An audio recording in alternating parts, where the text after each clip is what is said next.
एखाद्या प्रयत्नात किंवा एखाद्या कामात आपल्याला मनासारखे रिझल्ट भेटले नाही तर आपण त्याला फेल्युअर म्हणून ते काम अर्धवट सोडून देतो.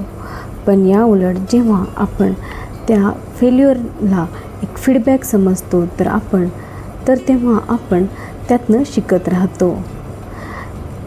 अपयश हे काही नसतं तर तो एक परिणाम असतो ज्यातून आपण शिकत राहतो. एखादा सायंटिस्ट एका प्रयत्नात यशस्वी होत नाही तर तो कित्येक प्रयत्न करतो आणि मग यशस्वी होतो. थॉमस एडिसनने जेव्हा बल्बचा शोध लावला तेव्हा तो 10,000 वेळा त्याने प्रयत्न केले होते. त्याला एका इंटरव्ह्यूमध्ये विचारले गेले होते की तू 10,000 वेळा अपयशी झालास. तेव्हा त्याने उत्तर दिले होते की मी अशा 10,000 गोष्टी शिकल्या ज्या माझ्यासाठी काम करत नव्हत्या. अपयश हे असं काही नसतं तर एक फीडबॅक असतो ज्यातून आपण शिकत राहतो. जेव्हा आपण आपल्या स्वतःच्या फेल्युअरला अपयश न समजता फीडबॅक समजतो तर आपण त्या चुकांमधनं शिकत राहतो आणि आयुष्यात यशस्वी होतो.